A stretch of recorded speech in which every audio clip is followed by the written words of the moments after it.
Bernie's brought to us today by LinkedIn Talent Solutions. As a small business owner, your work doesn't end when the clock hits 5. Your business is always on your mind, meaning when it's time to hire, you need a partner that works just as hard as you do. That's where LinkedIn Jobs come in. When you clock out, LinkedIn clocks in. LinkedIn makes it easy to post your job for free, share it with your network, and get qualified candidates all in one place. LinkedIn's new feature can help you write job descriptions and then quickly get your job in front of the right people with deep candidate insights. And here's a pro tip. If you add the hashtag hiring frame to your profile picture to double your reach to qualified candidates, no wonder 72% of small businesses say LinkedIn helps them find high-quality hires. Post your job for free at linkedin.com/LockedOnNFL. That is linkedin.com/LockedOnNFL to post your job for free. Terms and conditions apply. Bernie, how you doing, old friend? It's been a long time. Yeah, we haven't seen you in a while, Hey, Bernie. guys, how are you, man? I haven't seen the little Magnum PI look there. I like this thing. That was a great show, wasn't it? Yeah. You got to see Bull in traffic? Yeah. Actually, I'm stalking him. I had the security detail till the 1 o'clock show, and then he couldn't have left here any faster the other day because about 1:05 we were both stopped on East 9th Street at a red light. You know? That was funny. I texted. Real quick, Bull, we made an egregious mistake. The Pacers did trade for Tyrese Halliburton. That was a terrible mistake by you. As our basketball authority, I'm so disappointed. I should have known that. Yeah, I and then after Bernie honked, and I saw him, and we talked for a minute, and I texted my friends from my old friends that I knew when I was a kid, and I was like, what if a 15-year-old me would have told you that Bernie Kosar just honked to get my attention to say hi? I mean, and here it is. How you doing, Bernie? What's going on? Doing fantastic. Yeah. Good to be healthy here and be with you. Yeah. And we were talking before about some of these rule changes. They decided to keep in the tush push. Do you like that? Or Dustin says he don't like it because it's not really a football play. I just don't think it's a football play, personally. But, I mean, they can't stop it. Yeah. So. Where are you on the tush push? I'm pretty bored with it. You know, if I was successful and I was Philadelphia, I would want to keep it just because they're successful and good at it. Personally, from a aesthetic standpoint, I don't overly enjoy watching it because I don't have a vested interest in an exact team that's good at it. Yeah, you know, I probably tend against it. And then as a health and wellness guy right now, I just think of Jason Kelsey and all those years of the back top of his head. Yep. And that there's a lot of contact that you just don't need right there.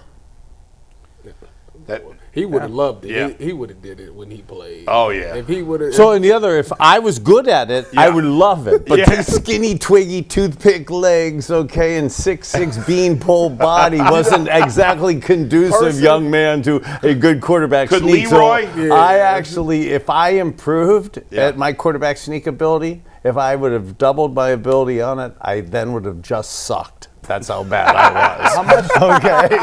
Bernie, when you played. Sorry out there, fans. Bernie, when you played, how much did you guys sneak?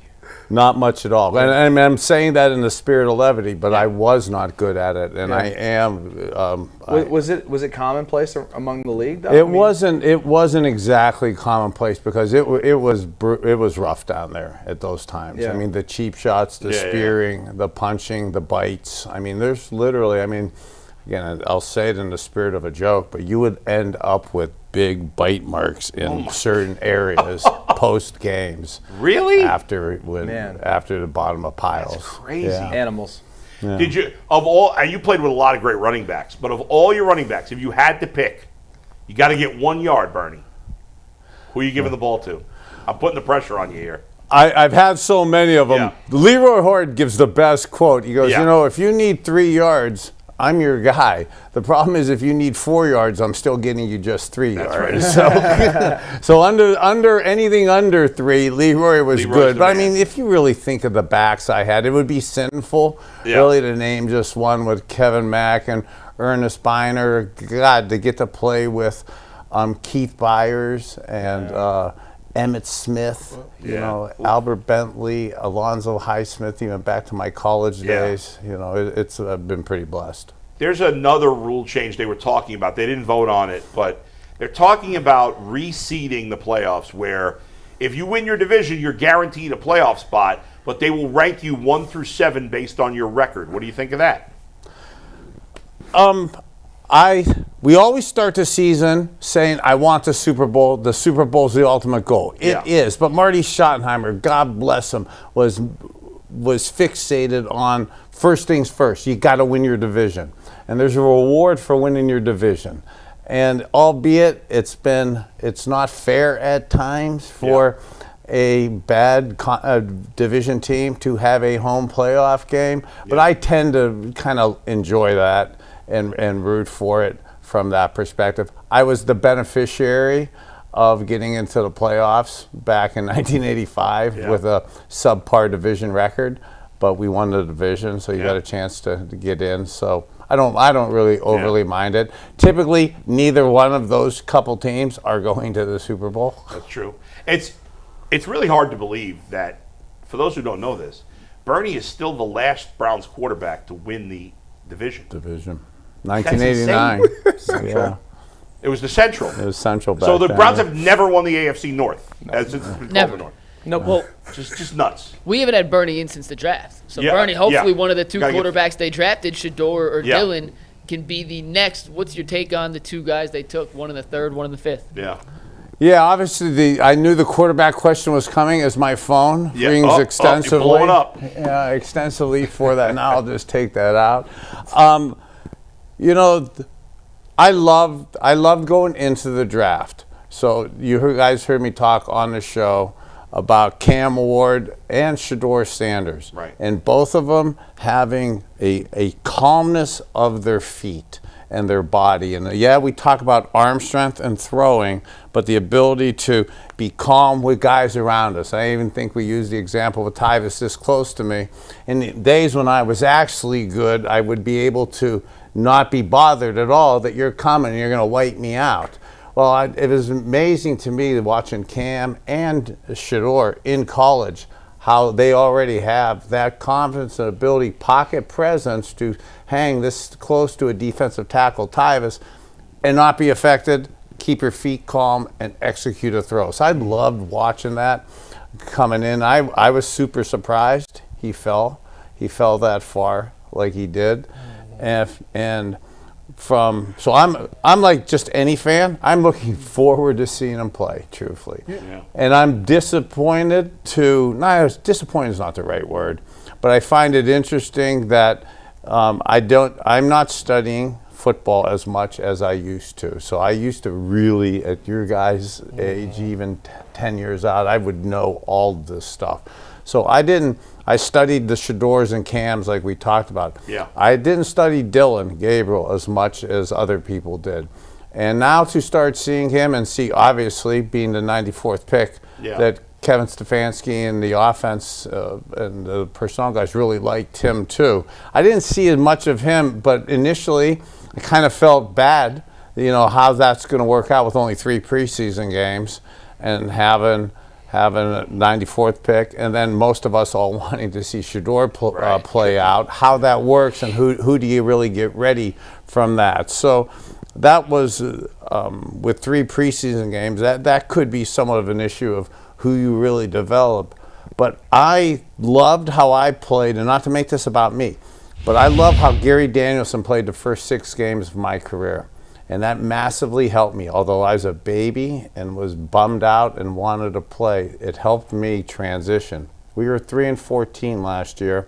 I believe offensively it'll take a while, although I do love that we have a personality of going to run the ball and do play action, which will help veteran quarterbacks and will help the younger guys for that. But seeing which one really gets enough time, for that, it's going to be hard to work in now. So, good. I'm glad you brought this up. You're still in favor of the fact that do you think they should sit the entire year? Or do you think that if the Browns start 0-6, just roll one of them in there? Or do you think they should start right away?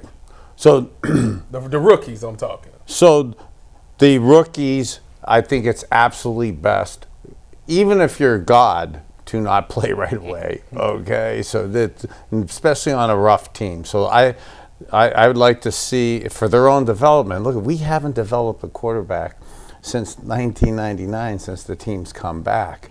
Okay, a lot of it because it's not they're all bust. They play too early on teams that aren't ready to accept them and mesh together. So I sitting out the whole year I'm not in favor of, but sitting out a portion of it to let the offense get more acclimated. It helped me at the speed of the game. I believe it'll help those guys have a better chance of success. And then which one it is, time will tell on it. But again, it's Memorial Day week coming up. It's no need to cast somewhat hard lines in the sand, but it doesn't look like this is going to be the Super Bowl champion team this year. So it's not like every game is going to be life or death at the end of the year. So you're probably going to have plenty of time to see both young quarterbacks towards the end, middle to the end of the year. Bernie, not many people understand what it's like to be in a quarterback room like you, because you were there for so many years. Take us inside this room with two rookie quarterbacks, a guy who was a first-round pick, another guy who was a first-round pick who's a veteran. I mean, so many different dynamics of guys at different phases of their careers trying to accomplish different things. How do you see that playing out? Can they all get along? Can they compete? Can it not be divisive? Do they all make it? What do you see happening? Yeah, that's a really great question, and probably a little too long-winded an answer, but fair. And I actually, as I was coming in today, I was thinking of some of my old kind of quarterback rooms. Well, here's the easier way to answer it. Can it work? It's going to be tough because of the shorter preseasons, not as many reps in that. But yeah, it can work, but it could really take the team and the personality of the offense coming in and around it to also has to develop. So if the receivers aren't developing and the line's not developing, the quarterback play isn't going to develop as much. And I would recommend to those situations, though, in those rooms, is we're team guys. We want to be team guys. I'm not saying be selfish, but you got to take care of yourself to get ready to play. So however you kind of got ready, almost like if the four of us were the QBs, yeah, we're going to be nice. We're going to hang out. We're going to learn together. Got to learn the system. Got to learn the core plays. But when I do get my few reps, because your reps will be diminished, how do I got to get myself ready? And most of it stems from I better be able to really understand the plays. And then what do I get excited about throwing? I could throw checkdowns and screens from me to you all day and have an 85% completion percentage. That won't get you the starting job, and that won't get you to be developed. So getting as quarterbacks, I'd be recommending them to see what I like within the system that I'm learning and learn what I like to throw in that intermediate and deep routes and time up them intermediate and deep routes. And I see all four of the quarterbacks actually. Joe Flacco's first pass at SoFi Stadium when he was a Cleveland Brown was a skinny post to Amari Cooper that he threw like a 20-year-old guy with a cannon.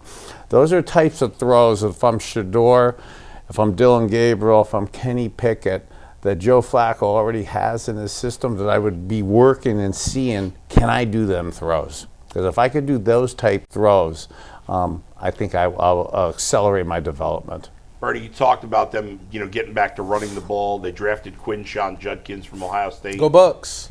Early in the second round. I think the expectation is he's going to be their lead back, bell cow back, whatever you want to call it. Do you see him being that lead guy and being a successful running back in the league? So I love Nick Chubb, and I love the Buckeyes guys coming here now. I think that the running game and what we're going to be doing with that is spectacular. And I think that in itself will absolutely help the development of the offense and the quarterback. Yeah. And even just his initial reports of him even glowingly being able to run routes. His ability to take on corners and run routes against them or juke cover linebackers. So on top of his presence and physicalness and burst, his ability to maybe be a 3-down back too looks like could be special. Bernie, we spent a lot of time talking about the quarterback, the weapons on offense. But the one elephant in the room is the left tackle position. Now we know DeJuan Jones got some reps there, but he hasn't played the position for an entire season. I mean, what did he play, like 3 or 4 games at left tackle last year before he got hurt? How concerning is that coming into the season for you that I think right now he's slotted to be the starting left tackle. So I really like DeJuan Jones. Me too. Okay, Go I Bucks. really like him. Yeah, and the Bucks thing maybe got me started, but like that's not. I like him as a guy. I like his size. I like his like people were saying he was lazy. He's not trying. I absolutely disagree with that. I see him as a high effort guy, and sometimes when you are learning a new position and you aren't mentally as strong there, it looks like you're not maybe physically exerting more, but it's sometimes you're overthinking it. And I think now, a couple years into the league, he's not going to have to overthink as much, and I'd love to see him, take ownership of that left tackle position, from that. But that's also why, and again, I'm not dismissing my belief and confidence in him, but that's also very much why I love to not sacrifice us veteran quarterbacks, but why the young guys should probably wait a little bit. So let's get that stuff right on the offensive line. Let's make sure we're protecting right before maybe we got a new left tackle and a young quarterback and a rookie running back who we think, I believe, is going to understand the blitz pickup and stuff. But there's a lot of recipes right there that could hurt a young offense in September. And that's where I'm gearing more towards Halloween of younger guys playing quarterback. So I'm sure you've seen the schedule. We play the game in terms of like 8-9. Yeah, how many games they're going to win and lose, and it changes every year. We don't know exactly how it's going to play out, but the first month of the season is not favorable for the Browns. I mean, there's a good chance, I think, that they could be 0-4 going into October.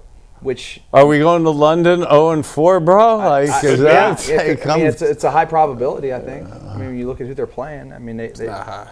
I mean, It's middle. Bengals, Ravens, Lions, Packers. Where's the win? Bengals. Okay. It might be, but they're an underdog. They're going to be a significant underdog in all 4 games. So we talked about this earlier in the show. I don't think that these coaches are going to be on the hot seat at all this season, no matter what happens. But we know Jimmy can change on a whim, based on how things happen and pressure and all these things. With that being said, do you think that they have a long leash that Barry and Stefanski for this season, no matter what happens, even if it's similar to what last year was, which was three wins? Yes is the short answer. I am not saying this to be confrontational, but I actually think the Haslams are doing a great job with this. I think they will have patience and continue to have patience with this, just like I believe, having patience and what they're trying to do within the city and for the state and stuff. So I think that just like the quarterback, I've played better when I believed that I was secure in my spot and my role. I believe, even though us coaches and play callers, we say we're secure in our role and we could do stuff. When we're not secure, sometimes we act a little differently. I believe Coach Stefanski and Andrew Barry are secure, and the Haslams aren't gonna be quick at all for that. So I actually think that's going to be something where players know that the coach is going to be here, and they know they're going to be here, and I actually think that'll help the development. Would you have wanted to play in a dome here, Bernie? So I say, you know what? I don't think I would have, because, again, not to be self-deprecating, but I am really slow, and the fast guys on the bad surfaces came down to my speed, and I really was the same speed. So you guys slowed down to me. That massively helped me. That also, the pass rush slows down in November and December and stuff. But that being said, truthfully, I wouldn't be sitting here if the Haslams didn't keep me going from a health and wellness perspective. And just because from what they've done for me, keeping me alive and helping me from from the physical stuff I'm going through. If you even separate that out from a playing standpoint, and as an older guy, we haven't had any success really in the stadium since it's come back. I haven't wanted to say that, but really it's been, personally, it's been a nightmare for me personally to go down there for 26 years. It's tough to do. We haven't won at all down there, and I really think this, albeit it looks tough in the short run, I really think the Haslams, the city, and the business people are going to do a better job for the state and for the city by developing it, and we're going to be getting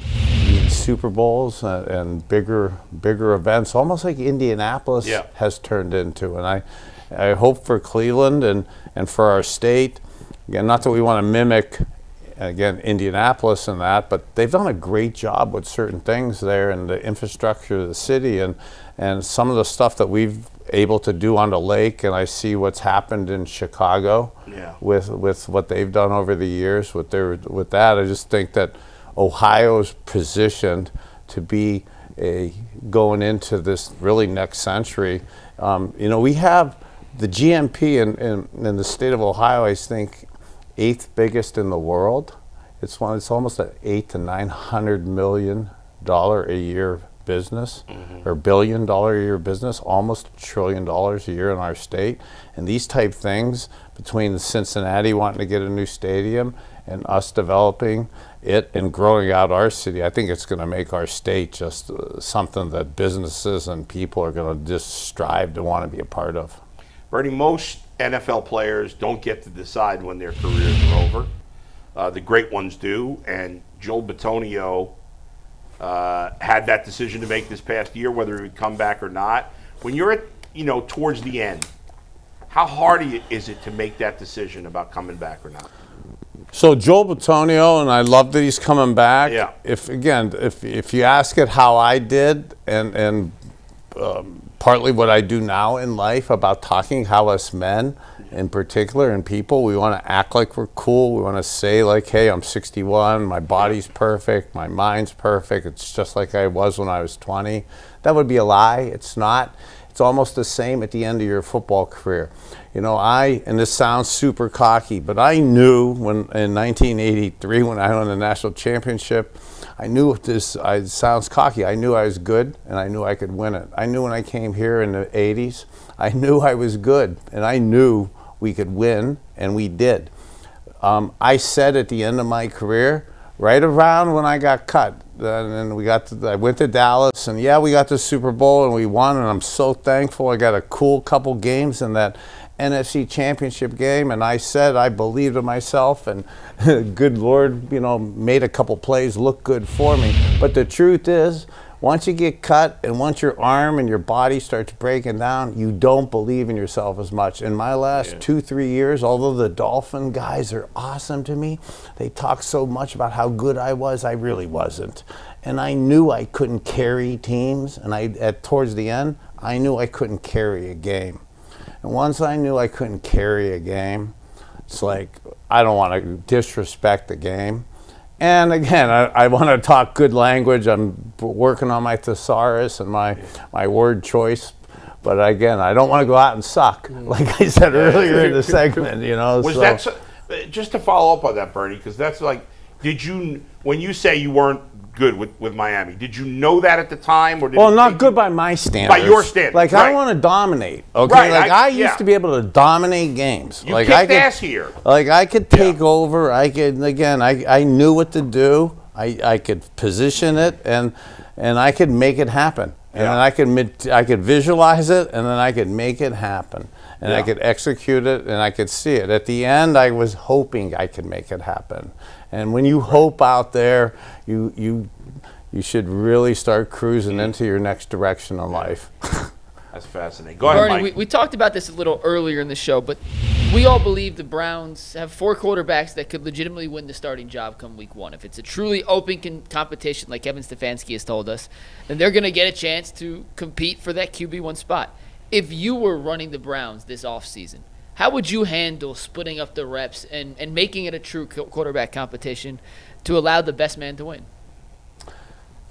Yeah, the competition part sometimes, again, like we had said maybe 10 minutes ago within the segment, you got to take it a little bit amongst yourself to get yourself ready. It's almost with 3 preseason games, one of which isn't even really a game. You're trying to get through it. And half of them plays are running plays, and half of them pass plays are screen and check down plays. So you're only really probably running less than a handful of complex plays that really challenge you. So you really got to get yourself ready from within and yourself. And I was a career shortener for myself and for some of my teammates by excessive practicing and excessive hitting and excessive throwing in my career. They don't do that as much. I initially was negative on that, but I do believe that's actually better for them. But they got to get more mental reps, which they do now, and sometimes that's tougher to transition from mental visual reps to games. So really the another reason why I would slowly put the young rookie quarterbacks in the month of September in games. And I would not try to sacrifice the veterans, but that's what we're here for, is to figure that out during the kind of confusion stage of September.